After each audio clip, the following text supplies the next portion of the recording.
Vote অন্যদিকে দিলেই কিন্তু বিপদ হয়ে যায়, সে হেরে যায়। এটা লোকসভা নির্বাচন, দেশের আইন তৈরি হবে যেখানে সেখানে পাঠানো। একটা এমপি আমাদের মধ্যে এসে উপস্থিত হয়েছে, আমাদের প্রার্থী শাহরিয়ার মল্লিক ভাই।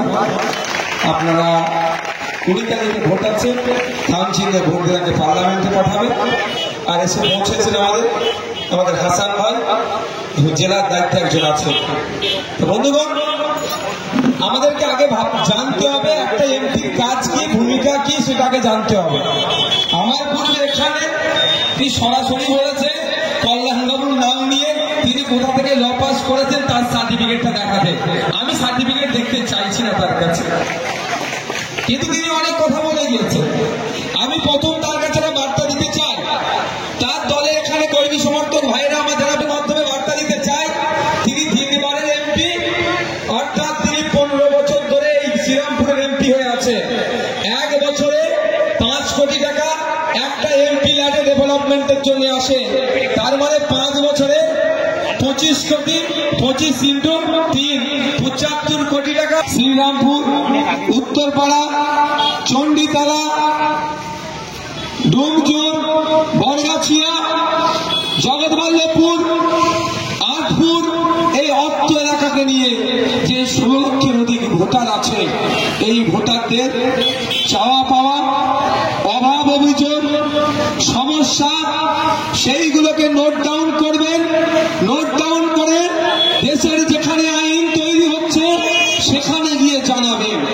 আর ওখানে যারা সংখ্যাগরিষ্ঠতা নিয়ে থাকবেন, যাদের এমপি সংখ্যা বেশি, যারা সরকার পক্ষে থাকবেন, যারা রুলিং পার্টিতে থাকবেন, তাদের কাজ হচ্ছে আপনার দিকে চলে আসুন, আমাদের দিকে চলে আসুন। তাদের কাজ হচ্ছে সেটাকে নোট ডাউন করে যে সমস্যাগুলো আছে সেগুলো সমাধান করবে। যেমন একটা সমস্যার কথা বলি, এদিকে আটপুর থেকে, জাঙ্গিপাড়া থেকে, বসন্তপুর, মোহনপুর, সন্তোষপুর থেকে ফুলপুরা শরীফ, শেখালার মানুষদেরকে বারুইপাড়া স্টেশনে যেতে হয়, সেখান থেকে ট্রেন ধরে কলকাতায় যেতে হয়। ফলে তাদের এখানে আটপুরের জাঙ্গিপাড়া কোমা মানুষকে কলকাতা যেতে গেলে যে সময় ব্যয় হচ্ছে, যদি পার্লামেন্টে গিয়ে 3 বারের এমপি, এই ফুলপুরা শরীফের রেল শুধু নয়, ফুলপুরা শরীফের আমাদের দাবি শুধুমাত্র ডানকুনি ফুলপুরা শরীফ নয়, শুধুমাত্র বারুইপাড়া ফুলপুরা শরীফ নয়, শুধুমাত্র তারকেশ্বর ফুলপুরা শরীফ নয়, এই ফুলপুরা শরীফ থেকে রেল লাইনকে এক্সটেন্ড করে আটপুর পর্যন্ত খারাপ জায়গায় পৌঁছে গিয়েছে। ফুলপুরা শরীফ শান্তিপ্রিয় জায়গা, এখানে মারামারি হানাহানি এখানে হতো না। রাজনীতিকে নিয়ে 34 বছর সরকারের পালা বদল হয়েছে, কিন্তু কোনো অশান্তি এখানে হয়নি। কিন্তু 2021 সালে আমরা কি দেখলাম, রাজ্যের শাসন কার্য আবার তৃতীয়বার ফিরে পাওয়ার পরে আইএসএফ এর কর্মী সমর্থকদের উপরে কিভাবে হামলা চালানো হয়েছে, আমরা এগুলো ভুলে যাচ্ছি না। তারপরেও বলবো, সবই আমার পাড়া প্রতিবেশী, আত্মীয় স্বজন, বন্ধুদের মধ্যে পড়ে, তাদেরকে আমি একবার সতর্ক করে দিতে চাই। আপনারা যদি ভাবেন সবসময় আপনারাই ক্ষমতায় বসে ক্ষমতার মসনদে থাকবেন, এই স্বপ্ন কিন্তু আপনাদের নিতে হবে। মানুষ কিন্তু আজকে আপনাদের ম্যান্ডেট দিয়েছে, আগামী দিনে নাও দিতে পারে। সুতরাং আপনারা প্রস্তুত থাকুন। আপনারা যদি মনে করেন এই হিংসার রাজনীতি করব, আমরা কিন্তু হিংসার রাজনীতিকে গণতান্ত্রিক প্রক্রিয়াতে আপনাদেরকে আমরা জবাব দিতে পারবো। আর এটা পঞ্চায়েত নির্বাচন নয়, প্রশাসনের একটা অংশকে কাজে লাগিয়ে বুথ দখল করবেন, গণনা কেন্দ্র দখল করে সার্টিফিকেট নিয়ে নেবেন, এটা মনে রাখবেন, এটা ইলেকশন কমিশন অফ ইন্ডিয়ার হাতে এই ইলেকশন নির্বাচন হচ্ছে। ফুলপুরা শরীফের মানুষ, ফুলপুরা অঞ্চলের মানুষজন তৃণমূলের অত্যাচারে তোলাবাজিতে যে অতিষ্ঠ হয়ে আছে, তার জবাব দেওয়ার জন্য প্রস্তুত হয়েছে। আপনারা যতটাই চেষ্টা করুন না কেন, না ইভিএম মেশিনে মাস্তানি করতে পারবেন সামনে গিয়ে, না গণনা কেন্দ্রে গিয়ে আপনারা মাস্তানি করবেন, তার জবাব দেওয়ার জন্য প্রস্তুত আছে মানুষজন গণতান্ত্রিক প্রক্রিয়াতে। আমরা ভুলে যাচ্ছি না পঞ্চায়েত নির্বাচনের সেই ভয়ঙ্কর দিনের কথা, গণনার ভয়ঙ্কর দিনের কথা, তার জবাব আমরা গণতান্ত্রিক প্রক্রিয়াতে দেব। আমরা ভুলে যাচ্ছি না পঞ্চায়েত গঠনকে কেন্দ্র করে ফুলপুরা শরীফের শান্ত মাটিকে কিভাবে অশান্তির শিরোনামে নিয়ে গিয়েছিল, প্রশাসনের একটা অংশকে দিয়ে কিভাবে ফুলপুরা শরীফের মাটিকে কালিমালিপ্ত করতে চেয়েছিল। আমরা ফুলপুরা শরীফের মানুষজন ঐক্যবদ্ধ হব, দলবদ্ধ হয়ে এই সমস্ত অপশাসনের আমরা জবাব গণতান্ত্রিক প্রক্রিয়াতে দেব। সময় স্বল্প।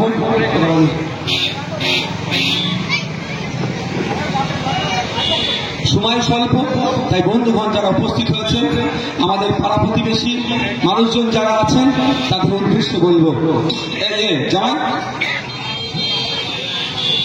জানতে হবে আমাদের উন্নয়নের জন্য এক বছরে কত টাকা আসে। 5 কোটি টাকা কোথায় কোথায় খরচ হচ্ছে সেটা জানার আমাদের প্রত্যেকের ভোটারদের রাইট আছে। তাই বলবো, আপনারা তৃণমূলকে ভোট দেওয়ার আগে একবার ভাববেন।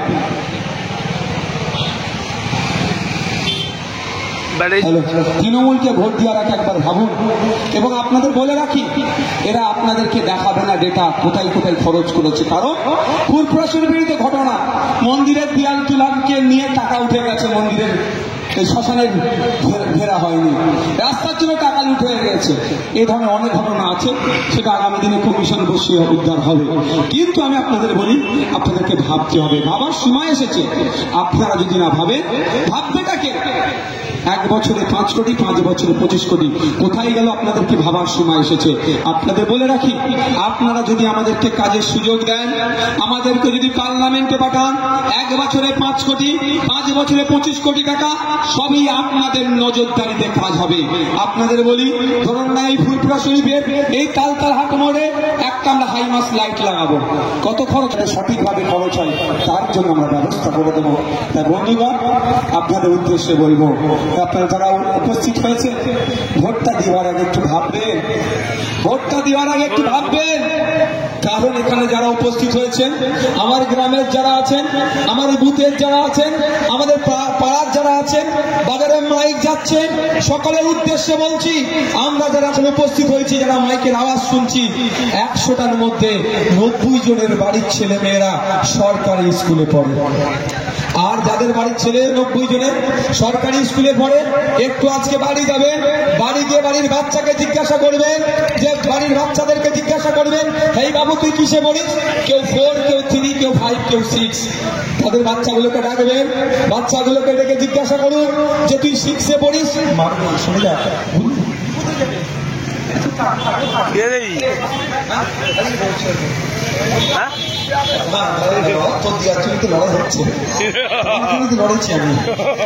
তাহলে জিজ্ঞাসা করবেন, ক্লাস 4-এ পড়ে, 5-এ পড়ে, 6-এ পড়ে, 6-এর পরে জিজ্ঞাসা করবেন, ইংলিশের বইটা, ইংলিশ জিজ্ঞাসা করবেন, অঙ্কের বইটা খুলে দিয়ে, সে 6-এ পড়িস তো? অঙ্কটা কত? 100টার মধ্যে 90টা বাচ্চার অঙ্ক পারবে না। 100টা বাচ্চাকে ডাকবেন ক্লাস 6-এ, এই তোর নাম, তোর বাপের নাম, তোর মায়ের নাম, ঠিকানা এটা, এবং সাথে সাথে কোন স্কুলে পড়িস এটা তারা ইংলিশে লিখে দিতে বলেন তো। আমি এখানে চ্যালেঞ্জ করে যাচ্ছি, ফুরফুরা শরীফে আমার বাড়ি, আমার জন্মভূমি এটা। আমি যদি ভুল বলি, সকাল সন্ধ্যা আমাকে দেখতে পাবেন আপনারা, তা দেখতেও পান। বাচ্চাগুলোকে ডেকে জিজ্ঞাসা করবেন, 100টা বাচ্চাকে জিজ্ঞাসা করলে 90টা বাচ্চা ফেল করবে। তার নাম, তার বাপের নাম, তার ঠিকানা, সে কোন ক্লাসে পড়ে, এটা ইংলিশে লিখে দিতে। তাহলে বলুন, আমরা তো দাদার ধরে জিন্দাবাদ, দিদির হয়ে জিন্দাবাদ লাগিয়ে যাচ্ছি। কল্যাণবাবুকে কিভাবে পার্লামেন্টে পাঠাতে হবে তার জন্য এত চিন্তিত, কে কবির শঙ্কর বোসকে পার্লামেন্টে পাঠাবে তার জন্য এত চিন্তিত। কিন্তু খোঁজ নিয়ে দেখুন, যেখানে দলিত সমাজের ছেলে মেয়েরা বেশি থাকে, যেখানে আদিবাসীরা বেশি থাকে, যেখানে মুসলিমরা বেশি থাকে, যেখানে পিছিয়ে বর্গের মানুষেরা বেশি থাকে, সেই সমস্ত শিক্ষার এলাকাতে সুকৌশলের শিক্ষা প্রতিষ্ঠানগুলোকে ধ্বংস করে দিচ্ছে এই কল্যাণ ব্যানার্জির দলের লোকেরা। তাই আপনাদের বলবো, কল্যাণ ব্যানার্জিকে ভোট দেওয়ার আগে ভাবুন যে আপনার ছেলের হাত থেকে বই পেন খাতা কেড়ে নিচ্ছে, তাকে ভোটটা দিয়ে কেন আপনার হাত থেকে কেড়ে নিচ্ছে? আপনি তৃণমূলের নেতাদেরকে গিয়ে বলবেন, আজকে পরে আমার এলাকার কত নেতা আছে, জিজ্ঞাসা করবেন, বলবেন দাদা ফিস্টি করবো, 10,000 চাইলে 12,000 দেবে, বলবে আরো 2,000 নে, মদ 2,000 টাকার মদ খেয়ে মারামারি হানাহানি করবি। যে আমাদের এখানে আমাদের ছেলেদের দোকান ভাঙছিল, আমাদের মুরগির দোকান থেকে শুরু করে দোকান ভাঙচুর করেছিল, আমাদের এখানে ঠাকুরের দোকান উল্টে দিয়েছিল, সে বছরই তৃণমূল করে তারও দোকান ভেঙে দিয়েছিল। এই করবার জন্য 2,000 টাকা দিচ্ছি, মদকে বলি কর, এই কাজটা করতে বলবে। আপনি গিয়ে বলুন তো তৃণমূলের বড় বড় নেতাদেরকে যে দাদা আমাদের এখানে যে প্রাইমারি স্কুল